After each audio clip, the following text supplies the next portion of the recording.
Digital marketing నేర్చుకుని AI tools వాడుతూ డబ్బులు సంపాదించాలనుకుంటున్నారా? ఈ నెంబర్కి కాల్ చేయండి. మనం మామూలుగా ఇప్పుడు మీరు వేదిక్ మహావాస్తు కాబట్టి దాని ప్రకారం చూసుకుంటే మనం ఇంట్లో బోర్ వేయించాలి అంటే వాస్తు ప్రకారం ఏ వైపు వేయించాలి అంటారు? Shiva Om. Welcome to my home lucky home Vedic Mahavastu and Manisutra. ప్రతి ఇల్లు సిరి సంపదలతో ధనధాన్యాలతో ఆయురారోగ్యాలతో తొలతూగాలని ఆ యాగంటి ఉమామహేశ్వరుని ప్రార్థిస్తున్నాను. శివ ఓం శ్రీమన్నారాయణ. ప్రతి ఇంటికి కూడా నీరు అనేది నిత్యావసరం.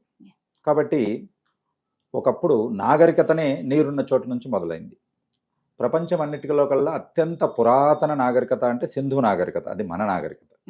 ఈ వాస్తు ఎంత గొప్పదో నాగరికత అంతకన్నా గొప్పది.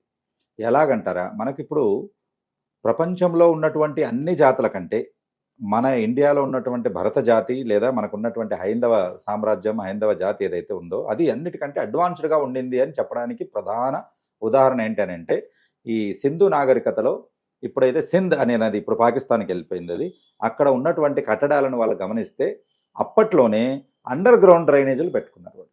అండర్ గ్రౌండ్ డ్రైనేజీలు అప్పటికి రెడ్ ఇండియన్స్ అని అంటే ఫారినర్స్ ఇంకా వాళ్ళు జీవనగతులు నేర్చుకునే లేదు అని అంటే వాళ్ళకంటే మనం ఎంత అడ్వాన్స్గా ఉన్నామో అనేది తెలుస్తుంది. కాబట్టి ఏ నాగరికత అయినా నైల్ నాగరికత ఇలా ఏది తీసుకున్నా ఒక నదికి దగ్గరగా మనకు ఏర్పడడం అనేది జరిగింది. సో ఎందుకు అని అంటే నీరు మనకు చాలా నిత్యావసరమైనది కాబట్టి.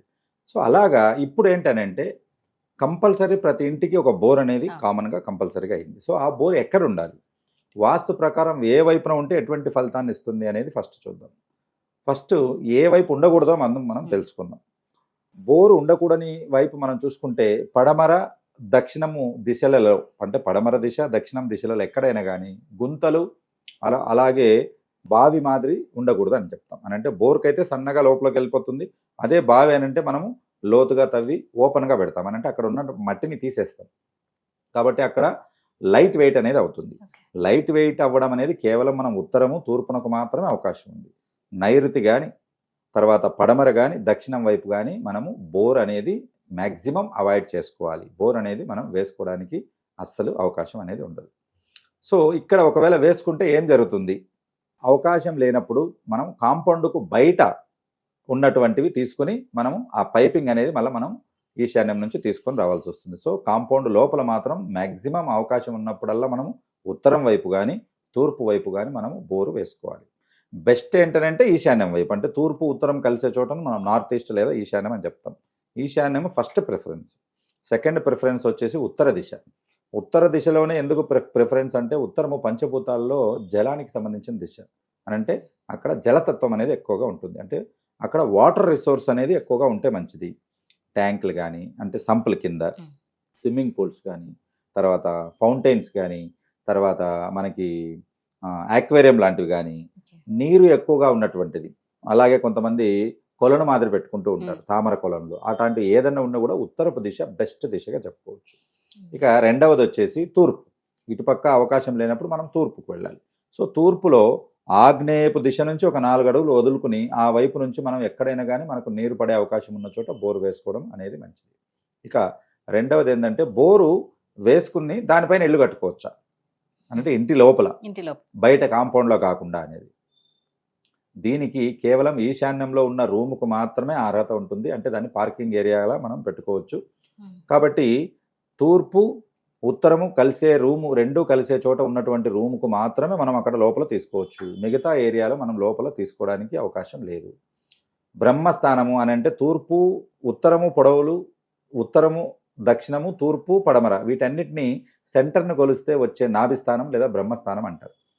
ఆ ఏరియాలో మనము చాలా మంది నీళ్ళు ఎక్కడ పడుతున్నాయని అక్కడ బోరు వేయడానికంటూ వెళ్తారు. అక్కడ కూడా మనము బోరు వేయరాదు. బ్రహ్మస్థానాన్ని మనం వీలైనంత ఖాళీగా ఉంచుకోవాలి. ఇప్పుడు నాకు ఒక డౌట్ అండి, ఇప్పుడు మామూలుగా కొందరు రోజుల తరబడి కూడా ఒక రోజు అంతా చేసాము నీళ్ళు రాలేదంట, అంటే దీని వల్లే రాకపోవడం అంటారా? దానివల్లే రాకపోవడం అనేది. ఈవెన్ ఇంట్లోనే కాదు పొలాలలో కూడా బోర్ అది బావే ఏదో కింద నీటి దారులు అని ఉంటాయి. మనము ఇప్పుడు నది చూసారు ప్రవహిస్తుంటుంది, అంతర్గతమైన నదులు ఉంటాయి, అవి రాళ్ల పొరల మధ్య ప్రవహిస్తూ ఉంటాయి.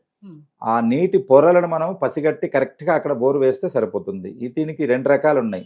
సైంటిఫిక్గా జియాలజీ డిపార్ట్మెంట్ వాళ్ళు కొన్ని మెషిన్లు పెట్టి కింద నీరు పారేదాన్ని వేవ్స్ ద్వారా కనుక్కోవడం జరుగుతుంది. ఇదొక పద్ధతి. ఇక రెండవ పద్ధతి ఏంటంటే మనకు దైవ సంకల్పము, అలాగే ఎవరైనా సాత్వికులు ఉంటారు, అంటే ఉపాసన చేసిన వాళ్ళు చేతిలో టెంకాయ పట్టుకొని కూడా చుట్టూ తిరిగి నీళ్లున్నాయి చెప్పగలుగుతారు. దీనికి కూడా సైంటిఫిక్ రీజనింగ్ ఉంది. ఎందుకనంటే జలము ఒక చోట ఉండదు, ఎప్పుడు ఒక చోట నుంచి ఇంకో చోటుకి పారుతూ ఉంటుంది. హిమాలయాల్లో నదులు పుడితే అవి వచ్చి సముద్రంలో కలుస్తుంటాయి. ఇది ఒక ప్రాసెస్ అన్నట్టు. కాబట్టి అలాగా పారుతూ ఉండేది జలం. కాబట్టి జలానికి ఎనర్జీ ఉంటుంది, శక్తి ఉంటుంది. ఆ కింద పారే శక్తి పైన మీరు నీటి టెంకాయ ఎక్కడైతే పెట్టుకుంటారో అదనేది ఒకసారి పట్టుకోవడం అని, అంటే ఒకసారి కిందికి లాగడం కానీ కదలడం కానీ అది జరుగుతుంది. చాలా మంది నేను చూశాను, ఒక్కోసారి చూసే వాళ్ళకి ఏదో మ్యాజిక్లా అనిపిస్తుంది, కానీ 3 పాయింట్లు పెడితే 2 పాయింట్లు డెఫినెట్గా నిలబడు. కాబట్టి అంత పర్ఫెక్ట్గా వాళ్ళు చెప్పగలుగుతారు. అది ఉపాసన చేసి ఉండాలి. మనకు పంచభూతాల్లో ఉన్నటువంటి ప్రధానంగా భూమి, నీటి మీద ఆధీనం సంపాదించి ఉండాలి. కాబట్టి ఆ రకమైన ఆధీనం చేయడానికి కొంత దీక్షలు అవసరం అవుతాయి. అది చేసిన వాళ్ళే చేయగలుగుతారు. ప్లస్ జనరల్గా ఎవరైనా చూడగలుగుతారా? ఎవరైనా కూడా చూసుకోవచ్చు. అయితే అక్యురసీ అనేది వాళ్లకు సాధన ఉండే వాళ్ళకి ఎక్కువ వస్తుంది. వీటితో పాటు ఇంకొన్ని ఏరియాలో వేప పుల్లలతో కూడా చూస్తారు నీటిని. వేప పుల్లలను రెండింటిని కట్ చేసి పెట్టుకొని చూస్తూ వెళ్తే ఎక్కడైతే నీళ్లు ఉంటుందో అక్కడ అది బెండ్ కావడం అనేది జరుగుతుంది. అలాగే టెంకాయ చూస్తే టెంకాయ కదలడము, లేకపోతే కిందికి బరువుగా అనిపించడం అనేది జరుగుతుంది. ఇది మాత్రం పక్కా సైంటిఫిక్గానే ఎవరైనా నీటి ఫ్లో కింద ఉన్నప్పుడు అందులో ఉన్నది నీరే, కింద ఉన్నది నీరే, కాబట్టి ఆ అట్రాక్షన్ అనేది మనకు వస్తుంది.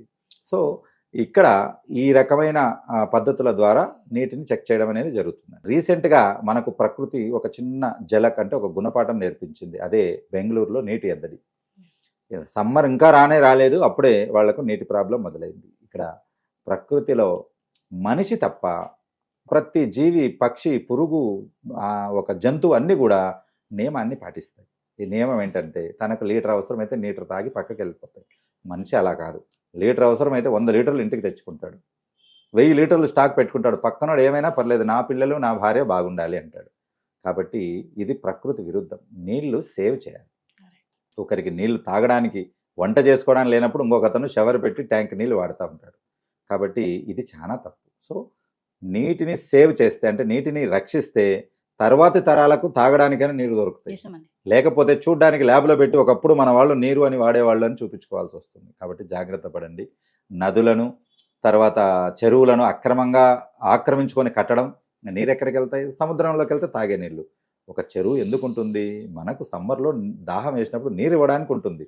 దాంట్లో కట్టేసుకుని దాన్ని బూట్ చేసుకుని అలా చేసుకుంటూ వెళ్తే చాలా తప్పది. సో నీరు సేవ్ చేయండి, అంటే నీటిని రక్షించండి.